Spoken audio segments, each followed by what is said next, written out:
Welcome everybody to Extreme Power No Handling, and today we're dealing with the 2013 Mercedes-Benz A45 AMG.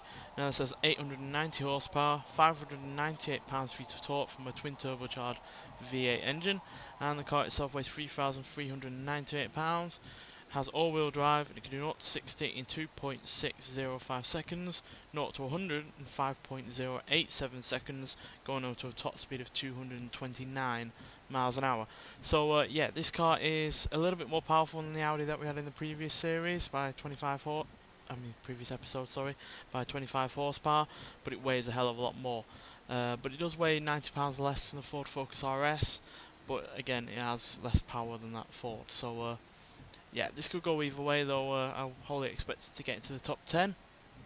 And yeah, this should at least beat the only other Mercedes we've had on the series so far, the ML63 AMG, which put in a time around 1 minute 26, which wasn't too bad for an SUV towards the beginning of the series, but yeah, it's nowhere near the top 20. So yeah, nonetheless, let's get on with this vehicle and see what it can do. So far bigger engine than the one it had originally, and a lot more power than it had originally as well. Though it did still have quite a lot of power even stock, this car. It's easily one of the more powerful hot hatchbacks on the market. But again, yeah, it's still dealing with a lot more power than it had. Much bigger engine up front. And yeah, so it's got to deal with not just power, but also the rain and the bullets.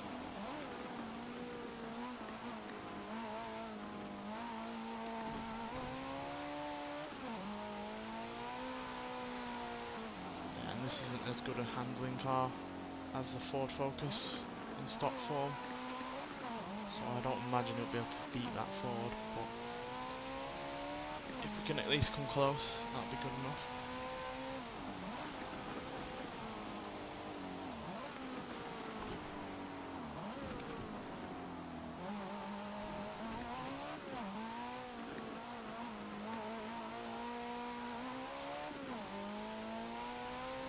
Plenty of acceleration on the go.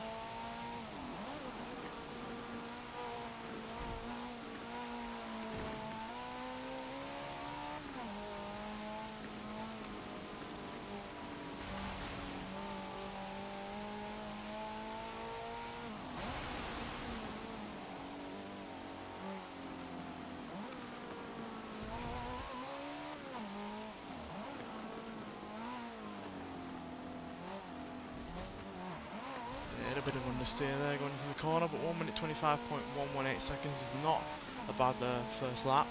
But that beats the only other Mercedes we've had on the series so far by more than a second, so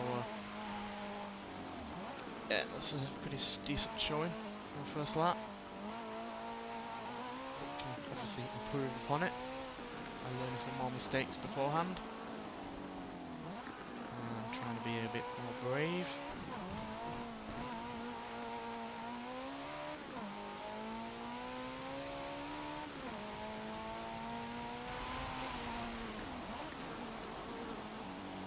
See, there's always potential to make new mistakes, which again, I have to learn upon in the future laps, but that's one reason why I increased the amount of laps we did do on this series over the previous Forza Motorsport game.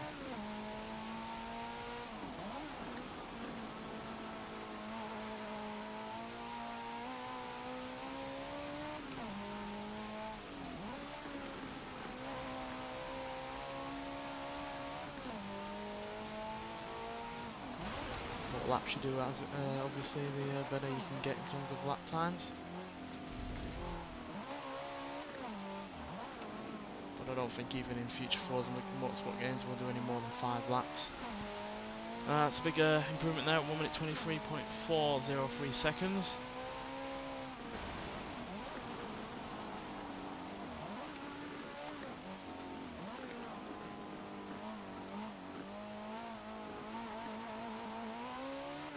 My experience of playing through this series for several videos, it seems to be that after any more than 5 laps I will be barely improving, if at all. So yeah, we'll always stay at 5 from now on.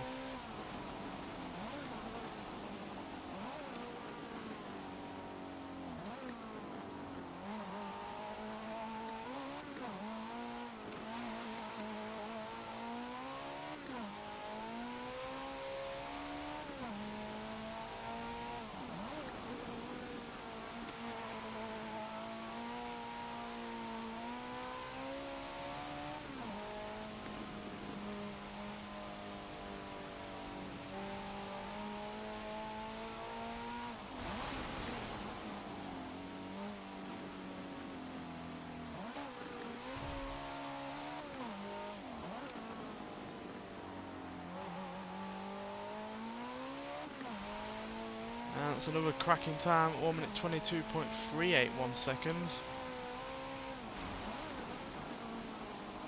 So yeah, problems with this car are not a lot in terms of how many there are, obviously. But yeah, I'll badly word this sentence there. But yeah, there's not a lot of flaws with this car with all this extra power over the standard version.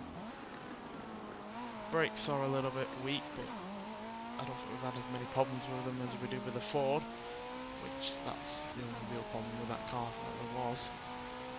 Understeer is a little bit prevalent, and as you'll see when we come to the follow through, it does seem to be able to not be able to put the power down very well. Seems to struggle.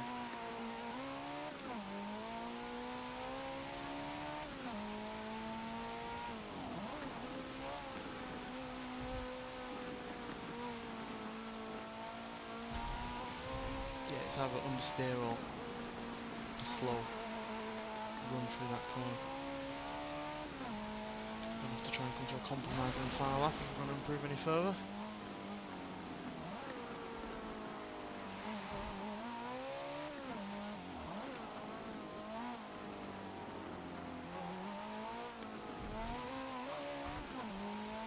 No improvement that time, unfortunately. Let's see if we can do so with this final lap.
No improvement there at the end there, but 1 minute 22.381 seconds is not a bad time whatsoever. In fact, that beats the Audi S1 from the previous episode by, well, just under 0.1 of a second, but it beats it nonetheless. And yeah, that means it's not all that far behind the Maserati Ghibli S, but the Ford Focus RS is still far in the distance in first place. But yeah, not just beats the Audi S1, but also beats the Peugeot 205 Turbo 16, Maserati Levante S, Porsche Cayenne Turbo, and the Audi Sport Quattro. And yeah, far faster than the only other Mercedes we've had on this series by about 4 seconds or so. So yeah, fairly impressed by that. There wasn't really anything remarkable about the car. It's just, I think the fact that it was pretty much ordinary is one of its stronger aspects. Obviously, if it was a lot lighter than the Audi, well, as light as the Audi S1, then we might well have been on for a lot quicker time. But the fact it was slightly lighter than the Ford Focus RS really didn't play into its favour, because £90 really isn't a lot when you consider that Ford had about 160 horsepower more, thereabouts. So yeah, but on the whole I'm impressed by it, and yeah, to beat the Audi S1 when that was a lot lighter than this, and probably had a little bit better in terms of handling, yeah, fairly good. And yeah, I look forward to seeing if any of them more Mercedes-Benz cars with all-wheel drive systems or otherwise can do any better.